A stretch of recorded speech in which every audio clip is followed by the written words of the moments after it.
네, 여러분 안녕하세요. 반갑습니다. 여러분 일주일 동안 잘 지내셨나요? 요즘 날씨가 너무 더워요. 그쵸? 어, 날씨가 너무 더워서 저는 카페로 피신을 가곤 해요. 시원한 카페에 앉아서 아이스 음료를 마시면서 책도 보고 그리고 또 노트북으로 일도 하고 그게 가장 간편한 피서인 것 같습니다. 여러분들도 이제 방학을 시작해서 방학을 보내고 있을 텐데요.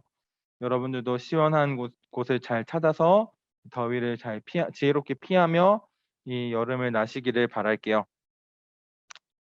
네, 우리가 지난주에 구원의 확신에 대해서 우리가 같이 말씀을 나눴습니다. 기억나시나요, 여러분? 기억나세요? 기억이 날 거라고 믿고 설교 계속 하겠습니다. 우리가 구원을 확신할 수 있는 이유는 우리의 마음을 통해서 그것을 확인할 수 있다고 했었어요. 예수님을 믿는 사람의 마음속에는 네 가지의 변화된 마음이 있다고 제가 했었거든요.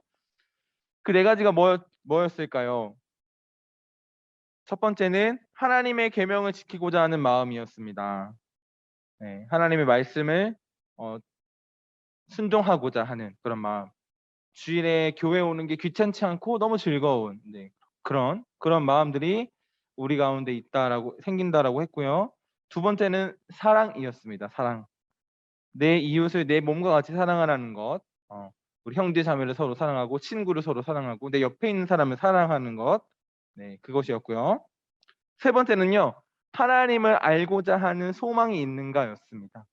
우리가 하나님 더 알아가고 하나님 배워가서 우리의 신앙이 더 성장해가는 그런 것들을 우리가 기대하고 바라는가, 그런 마음이 있는가, 이거였고요. 마지막은요. 제가 제일 중요하다고 생각한다고 말했던 거예요. 마지막은 뭐죠? 죄를 미워하는 마음이 있는가였습니다. 이건 죄 짓기를 싫어하고 죄를 피하려는 마음, 이제 그런 것들을 말하는 거죠. 여러분, 이 네 가지가 기억이 나시나요? 제가 지난주에 숙제 내줬었잖아요. 이 네 가지를 기억하면서 내 마음에 어떤 열매가 있는지 확인해 보자. 우리가 일주일 동안 살면서 내가 나에게도 이런 마음이 있는지 한번 확인해 보자. 우리가 그런 것들을 한번 생각해 보자고 했었거든요. 여러분 생각해 보셨나요? 음. 아까 건이가 이거 아까 구원의 확신에 대해서 기억한다고 대답을 해준 것 같네요. 채팅으로. 여러분들 어때요? 여러분들의 마음에 이러한 열매를 발견할 수 있었나요? 네, 아니오로만 대답하면 돼요. 뭐 코치코치 안 물어볼 테니까 네, 아니오라고 말해 주시면 되는데 아무튼 저도 일주일 동안 지냈죠. 지내고서 또 일주일 만에 이제 교회에 온 거예요. 근데 이번 주에 제가 수요일에 처음으로 우리 어른들 앞에서 설교를 했었어요. 그러니까 뭐 우리 교회에 와서 수요 예배 처음 가 가지고 우리 수요 예배 오신 어르신들과 또 유튜브를 통해서 처음으로 어른들께 설교를 했었어요. 그 저도 처음 하는 건 떨려요. 저도 전도사지만 처음 하는 일은 좀 긴장도 되고 떨리는데 여러분들 앞에서 이렇게 줌으로 예배하는 게 아니라 어른들 앞에서 대예배 본 예배당에서 말씀을 전하려고 하니까 긴장이 많이 되더라고요. 근데 긴장이 되고 떨리긴 했지만 그래도 너무 감사했어요. 교회에 와서 말씀을 나눌 수 있다는 게 되게 감사했고 또 이 성도님들과 함께 예배할 수 있다는 게 되게 즐거웠거든요. 그래서 기쁜 마음으로 교회에 왔다가 갔는데 어 오히려 예배가 끝나고 나니까 훨씬 더 감사한 마음이 커지더라고요. 그래서 '아 오늘 사실 예배가 너무 좋 좋았다. 그리고 또 역시 예배는 참 기쁜 일이구나.'라는 것들을 저는 다시 한번 더 느낄 수 있었던 것 같아요. 여러분들도 이렇게 우리가 일주일 동안 생활할 때 우리가 평상시를 살아갈 때 내 마음에 어떤 열매가 맺혀 있는가? 내가 어떤 마음으로 살아가고 있는가? 이런 것들을 생각해 볼 필요가 있어요. 이런 것을 고민하는 것이 굉장히 중요해요. 이 믿음과 구원이라는 것은 가만히 있는다고 생기는 것이 아니거든요. 가만히 있으면 좋아지는 게 아니거든요. 우리가 가만히 있으면 공부 잘해지나요? 아니거든요. 믿음도 마찬가지입니다. 우리는 우리 믿음과 이 신앙생활에 대해서 많이 고민해야 합니다. 그래서 앞으로도 많이 고민하고 또 성장해 나가는 여러분들이 될 거라고 저는 믿습니다. 네, 그렇다면 오늘 우리가 배울 말씀은 무엇일까요? 오늘 우리가 함께 볼 말씀은요. 요한복음 19장이에요. 요한복음이 이제 21장까지 있는데 요한복음 초반 앞부분부터 지금 쭉쭉쭉쭉 와서 오늘 요한복음 19장 말씀이에요. 다음 주에 수련회를 앞둔 마지막 주일이죠. 다음 주에 이제 요한복음을 마지막으로 5번 동안 요한복음을 보게 되는 건데 오늘 우리가 볼 말씀은 요한복음 19장 17절부터 22절 말씀입니다. 요한복음 19장 17절부터 22절이에요. 신약성경 181쪽입니다. 신약성경 181쪽 요한복음 19장 17절부터 22절 말씀 제가 읽겠습니다. 그들이 예수를 맡음에 예수께서 자기의 십자가를 지시고 해골 히브리 말로 골고다라 하는 곳에 나가시니 그들이 거기서 예수를 십자가에 못 박을세 다른 두 사람도 그와 함께 좌우편에 못 박으니 예수는 가운데 있더라. 빌라도가 패를 써서 십자가 위에 붙이니 나사렛 예수 유대인의 왕이라 기록되었더라. 예수께서 못 박히신 곳이 성에서 가까운 고로 많은 유대인이 이 패를 읽는데 히브리와 로마와 헬라 말로 기록되었더라. 유대인의 제사장들이 빌라도에게 이르되 유대인의 왕이라 쓰지 말고 자칭 유대인의 왕이라 쓰라 하니 빌라도가 대답하되 내가 쓸 것을 썼다 하니라. 아멘. 여러분 오늘 말씀의 주인공은 누구인 것 같나요? 등장인물. 주된 등장인물은 누구일까요? 네, 예수님입니다. 그 중에서도 오늘 우리가 읽은 이 부분은 예수님께서 십자가에 못 박히시는 부분입니다. 예수님이 십자가에 못 박히시는 이 부분을 성경으로 읽게 될 때 늘 마음이 무겁습니다. 예수님이 나의 죄 때문에 십자가 위에서 고통당하셨기 때문입니다. 십자가 위에서 느끼게 되는 고통이 정말 끔찍한 것 같습니다. 제가 직접 겪어보지 못했기 때문에 정확히 얼마나 아프고 얼마나 고통스러운지 알 수 없지만 살이 찢어지고 뼈가 꺾이는 그런 고통은 상상도 하기 싫은 그런 고통입니다. 오늘 우리가 읽은 이 내용은 예수님이 십자가에 못 박히시는 장면을 담고 있는데요.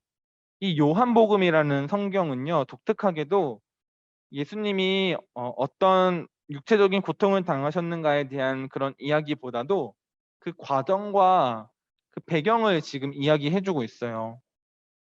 저는 이런 요한의 설명을 통해서 예수님이 육체적인 고통뿐만이 아니라 정신적으로도 그리고 심리적으로도 아주 고통스러우셨고 조롱의 대상이 되셨다라는 것을 알 수가 있었어요.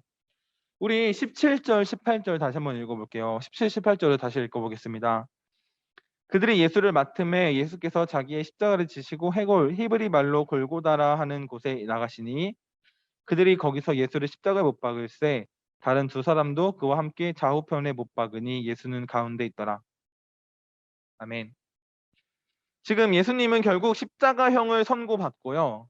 로마 군인들에게 넘겨졌어요. 그 사형을 집행하기 위해서요.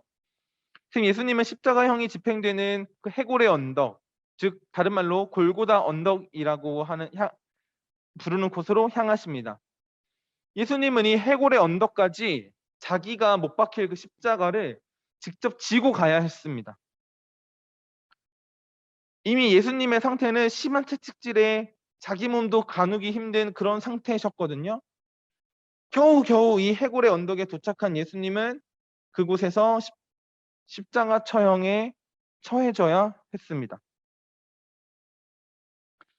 이미 다른 복음서에서는 예수님이 십자가를 지고 가다가 쓰러지신 거, 몸을 가누지 못한 거, 돌기가 달려있는 채찍에 맞으신 거, 이제 그런 이야기들이 구체적으로 다 나와 있는데 이 요한복음에는 이제 그런 과정은 생략되어 있어요. 그 과정은 생략되어 있고 예수님이 십자가를 지고 해골의 언덕에 가서 그곳에서 십자가에 못 박혔다라고 하는 그 과정들만 간략하게 나와 있는 겁니다.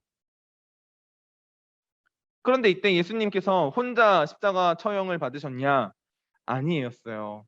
예수님의 좌우편에 또 다른 죄수들이 있었습니다. 근데 그들은 다른 복음서에 의하면 강도라고 해요. 강도. 강도죄로 지금 십자가 처형을 받게 된 다른 2명의 죄인들이 같이 있는 거예요. 근데 그들은 강도 짓을 한 죄인이었죠. 죄가 있는 사람들이었어요. 하지만 예수님은 죄가 없는데도 불구하고 지금 십자가에 못 박히셔야 하는 거예요. 왜냐하면 우리의 죄 때문에, 우리의 죄 때문에 지금 그 죄를 대신 지고 죽으셔야 하는 거였죠. 그래서 예수님은요, 죄가 없으시지만 두 강도들을 양쪽에 두고 가운데서 죽으셔야 했어요. 죄가 없는 사람이 가운데서 대표의 성격을 띠고 그 자리에서 십자가를 못 박히는 거죠. 예수님이 가운데, 강도들 사이에 가운데에서 십자가를 못 박히셨다라는 것 또한 예수님을 조롱하는 그런 의미가 담겨 있습니다. 그리고 예수님이 죽으신 곳은요, 해골의 언덕이라고 불리는 곳이었어요. 이 히브리 말로 골고다 언덕이라고 하는데요. 우리는 골고다 언덕이라는 표현을 더 익숙하게 들어서 알고 있을 거예요. 근데 여기가 어디라고요? 언덕 꼭대기라고요. 십자가를 지고 언덕 위에 올라간 거예요. 많은 사람들이 다 볼 수 있는 그 높은 곳에서 십자가에 못 박히신 거예요. 많은 사람들이 이 십자가 형벌을 보고 죄수들을 조롱하도록 하기 위해서 지금 공개 처형을 하는 겁니다. 예수님의 죽음에는 예수님을 조롱하기 위한 목적이 더 컸습니다. 십자가에 못 박혔고 또 십자가 위에서 옷을 다 벗겼어요. 로마 군인들이 옷을 다 벗겨서 다 자기들이 그 옷을 나누어 가졌고요.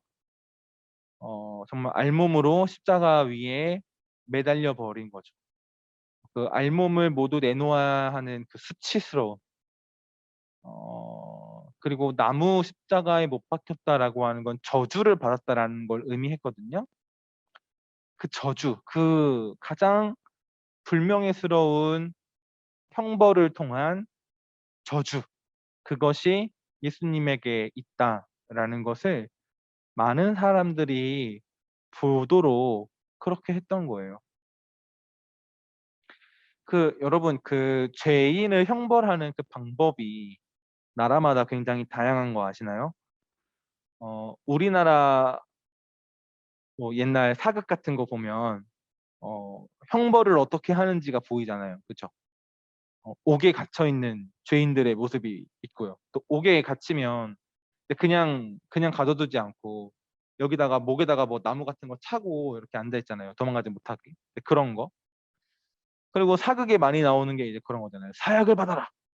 사약을 먹고 이제 죽는 거예요. 예. 그런데 우리나라 그 옛날에 그 조선 시대에 그 죄인을 형벌하는 그런 형벌 중에 가장 치욕적이고 또 어떻게 보면 또 가장 잔인한 이제 그런 형벌이 뭐였냐면요. 목을 베는 거죠. 목을 베는 건데 살아있는 사람 말고 죽은 사람의 목까지 베었어요. 그러니까 예를 들면 이미 죽어서 무덤에 묻혀 있는 사람인데 죄가 드러나서 그 다시 파서 시신을 꺼내서 그 시신의 목을 쳐버리는 거죠. 그러니까 이게 어려운 말로 부관참시라는 그런 형벌인데 굉장히 불명예스럽고 그 가문이 완전 다 파문이 되어버리는 그런 아주 굴욕적이고 저주에 가까운 그런 형벌이 있었거든요. 지금 예수님이 못 박히신 그 십자가 처형도 마찬가지예요. 십자가 처형은 정말 잔인하고 가장 수치스럽고 가장 저주를 받은 그런 죽음이었어요. 사람들 앞에서 알몸을 내놓고 죽어야 했어요. 그리고 십자가 형벌은요, 천천히 죽어요. 고통받으면서 천천히 죽는 그런 형벌이었어요. 총에 맞거나 칼에 맞으면 어떻게 보면 끽 하고 바로 죽죠. 뭐 이런 얘기 하기가 되게 좀 징그럽지만 그런데 이 십자가 처형은 그런 것들보다 훨씬 더 고통스럽고 훨씬 더 징그러운 그런 죽음이자 사형 방법이었다라는 겁니다. 지금 예수님이 이 십자가에 못 박히신 이유는 하나님의 아들이라고 하는 그 신성을 모독했다라고 하는 억울한 누명을 쓰고 유대인들과 로마인들 모두로부터 거절당하시고 지금 십자가에 못 박히신 거예요. 예수님을 따르던 제자들은 다 도망가 버렸고요. 재판을 받았으나 그 재판은 소용이 없었어요. 그리고 십자가 위에서 지금 홀로 고통을 당하고 계십니다. 제가 거절이라는 단어를 썼습니다. 예수님이 제자들로부터 거절당하셨고요. 재판을 통해서 유대인들에게 거절당하셨고요. 로마인들에게도 거절당하셔서 십자가에 못 박혀 계십니다. 그리고 수많은 군중들이 예수님이 무죄임을 알고 있음에도 불구하고 십자가에 못 박으라, 십자가에 못 박으라는 외침으로 예수님을 거절하셨습니다. 이 거절이라는 것이요, 여러분, 우리를 되게 두렵게 만들죠. 우리가 겪게 되는 거절이 무엇이 있을까요? 여러분 야식 좋아하시나요? 야식 좋아해요? 밤에 참 배고플 때 많잖아요. 그쵸? 치킨은 밤에 먹어야지 제맛이죠. 안 그래요?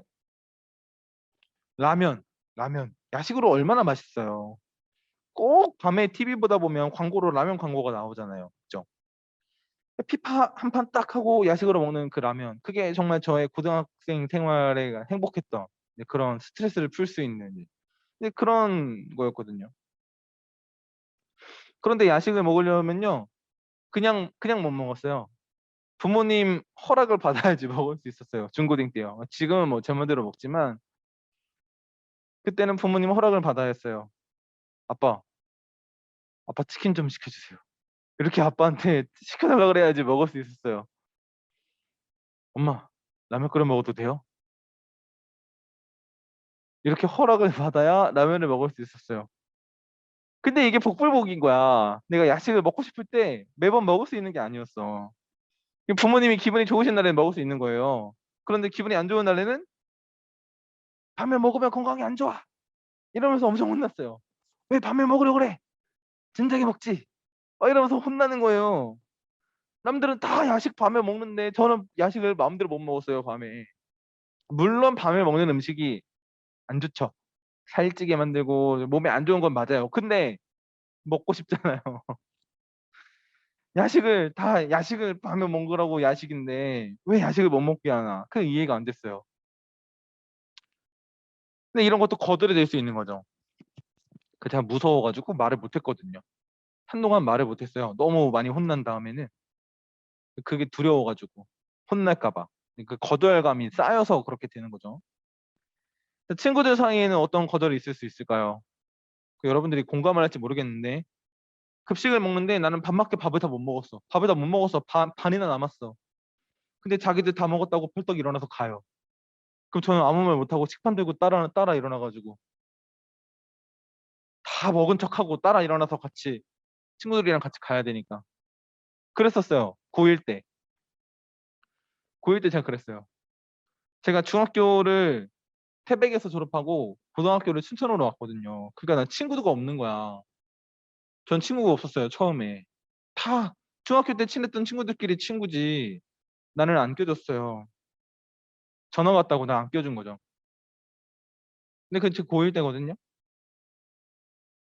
그때 소심해 가지고 "나 아직 밥 다 못 먹었는데." 이런 말을 못 했어요. 그렇게 한 마디만 했으면 됐을 텐데 그죠?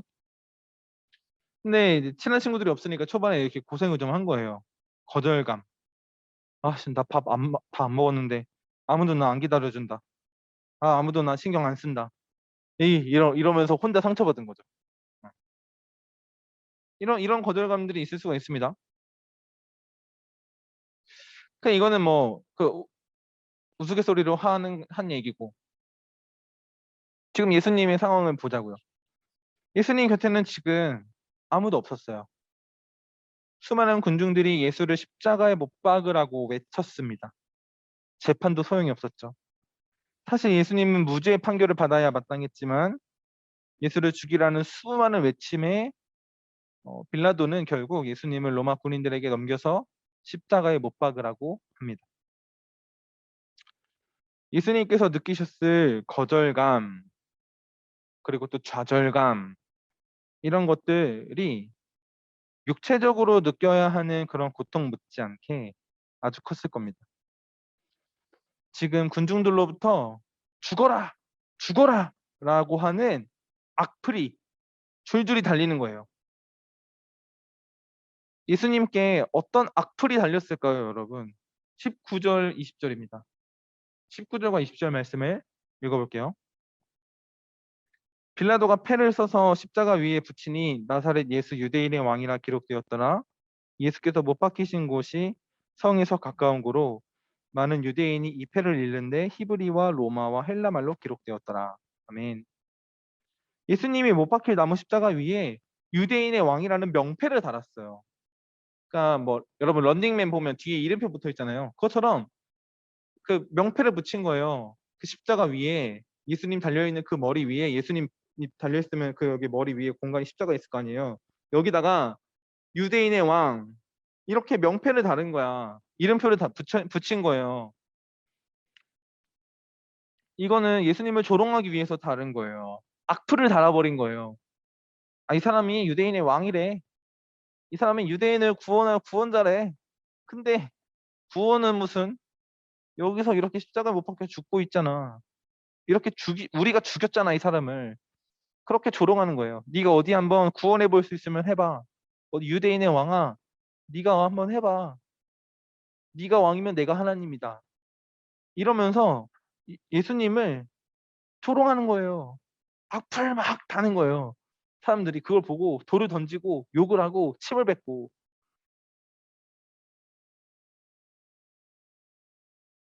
예수님은요 사실 많은 표적을 행하시면서 자기가 하나님의 아들이심을 직접 보여주셨어요. 그리고 예수님을 따르는 사람들도 이 유대인들을 로마로부터 구원해줄 메시아라고 기대했었어요, 사실. 하지만 예수님은 그들의 기대와는 다른 목적을 가지고 이 땅에 오신 분이셨죠. 예수님은 온 인류의 죄를 해결해 주시고 우리를 영적으로 구원해 주시려고 오신 분이셨어요. 그런데 지금 이 예수님을 십자가에 못 박은 이 사람들은 예수님이 우리를 로마로부터 구원하지도 못하고 아무것도 못하고 십자가에서 죽는다. 자기가 이 사람이 왕이었다고 했다. 말도 안 되지 않냐. 이러면서 조롱을 하기 위해 이런 명패를 달은 거예요. 여러분 우리가 지난주에 같이 봤던 영상 기억하세요? 흑인 아이 등에 이제 깜둥이라고 그 인종차별적인 발언이 담긴 그 쪽지가 이 등 뒤에 붙어 있었잖아요. 그때 많은 사람들이 그 종이를 떼줬고 그 아이에게 진심으로 위로해주고 또 충고를 해줬었죠. 근데 지금은 예수님을 완전 조롱하고 있는 거예요. 아주 무시하고 있는 거죠.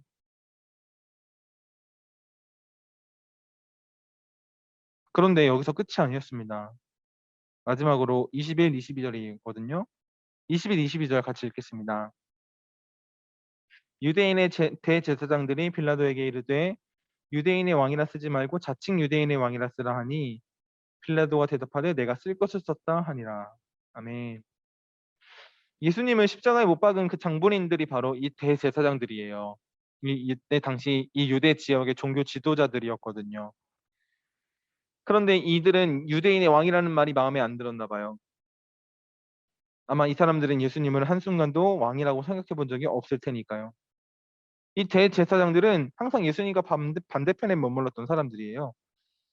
예수님의 가르침에 반대했고 예수님께 시비를 걸고 논쟁을 했었던 사람들이에요. 대제사장들은 예수님의 인기가 높아지는 것을 경계하여서 죽여버리려고 했던 사람들입니다. 이 대제사장들이 예수님을 자칭 유대인의 왕이라고 써달라고 했어요. 유대인의 왕이 아니라 자칭 유대인의 왕이다. 아무도 저 사람을 왕이라고 해준 적이 없다. 자기 스스로 지 입으로 왕이라고 했다. 그러니까 자칭 유대인의 왕이다. 그러니까 예수님을 더 조롱하고 더 무시하려는 그런 목적이죠. 이걸 보면서 진짜 이 지독한 사람들이다라는 생각을 했어요.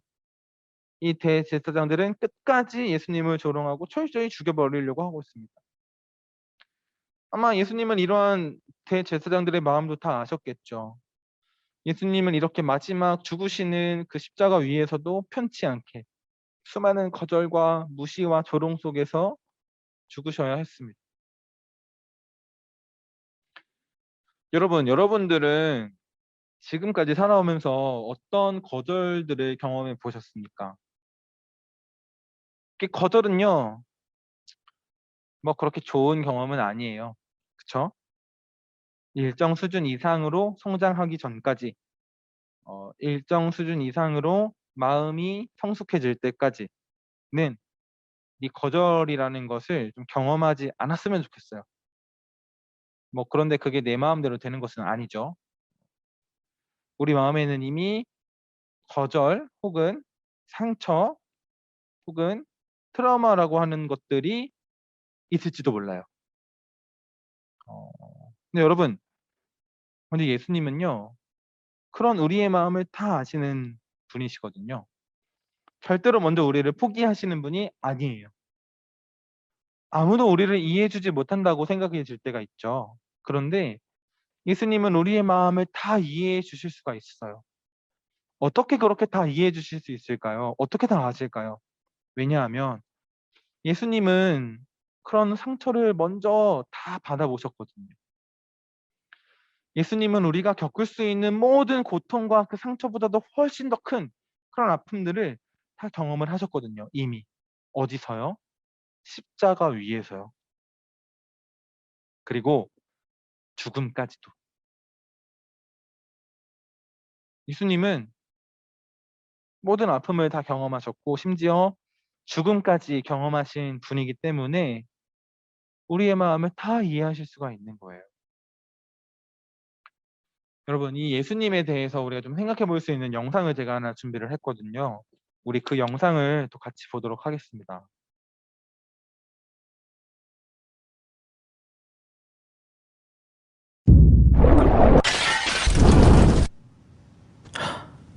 You. Look at your eyes. Look at them. Speckled, colorful, each one unique. And I created every one of them. I created everything. The universe and you. I gave you your personality.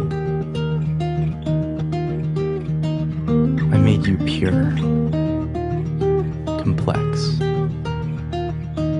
And every day, I give you life. I love you. But something happened. You cheated on me. You didn't trust me. You sinned.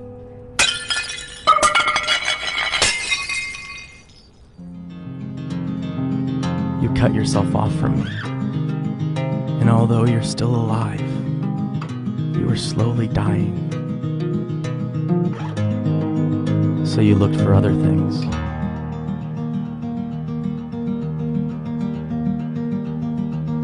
To fill the void. But nothing works.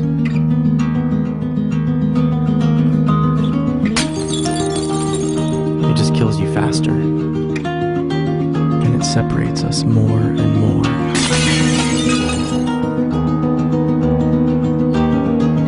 What are you searching for?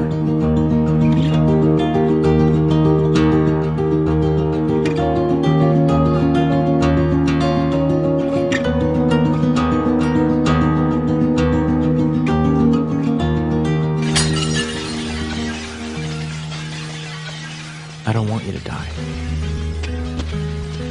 I created you, not to be destroyed, but to know me. So I became one of you, a fragile creation. I was tempted, but I never sinned. I came to save you. You have so many sins, and they have a cost. Someone has to die, you or me. So I took on your sin and traded in my life for yours. And I died in your place. Because I love you. Then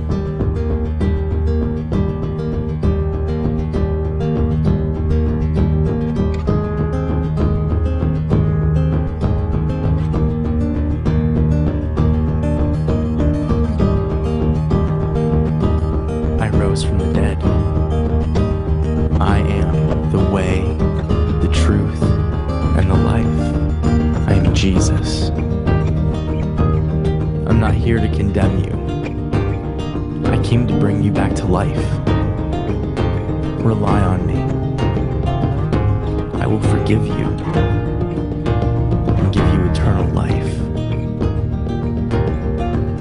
I love you.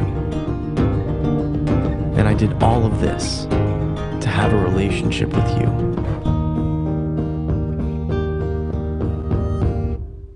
Will you follow me?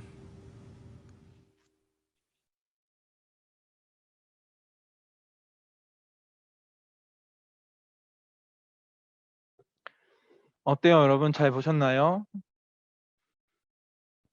예수님은 깨진 접시와 같은 우리를 다시 원상복구 시켜주시려고 깨지셨다가 다시 완전해지셨습니다.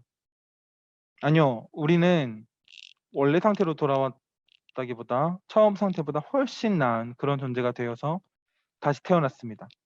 다시 태어났다, 이 말 많이 들어봤죠? 저번 주에 얘기했던 거듭났다라고 하는 말과 같은 뜻이죠. 오늘 본문에서 예수님은요, 십자가에 못 박혀 죽으셔야 했습니다. 그것은 우리를 향한 사랑으로 인한 필연이었습니다. 그리고 우리는 다음 주에 그 모든 거절과 상처와 죽음을 이기시고 부활하신 예수님을 만날 거예요. 죽음은 끝이 아니었습니다. 새로운, 아니 더 나은 도약을 위한 과정일 뿐이었습니다. 우리 그리스도인들에게도 마찬가지입니다. 믿음을 소유한 우리들에게 죽음은 끝이 아니라 영원한 생명을 향한 시작에 불과해요. 우리 다음 주에는 부활하신 예수님에 대해서 말씀을 나눠보려고 해요. 수련회 전 마지막 주일 설교 말씀인데요. 우리 예수님에 대해서 더 묵상하고 부활하신 예수님을 기쁨으로 맞이하는 우리 예수품한 청소년 여러분들이 되기를 바라겠습니다. 네, 여기까지 말씀 마쳤고요. 주기도문으로 예배를 마치겠습니다. 하늘에 계신 우리 아버지, 아버지의 이름을 거룩하게 하시며 아버지의 나라가 오게 하시며 아버지의 뜻이 하늘에서와 같이 땅에서도 이루어지게 하소서. 오늘 우리에게 일용할 양식을 주시고 우리가 우리에게 잘못한 사람을 용서하여 준 것 같이 우리의 죄를 용서하여 주시고 우리를 시험에 빠지지 않게 하시고 악에서 구하소서. 나라와 권능과 영광이 영원히 아버지의 것입니다. 아멘.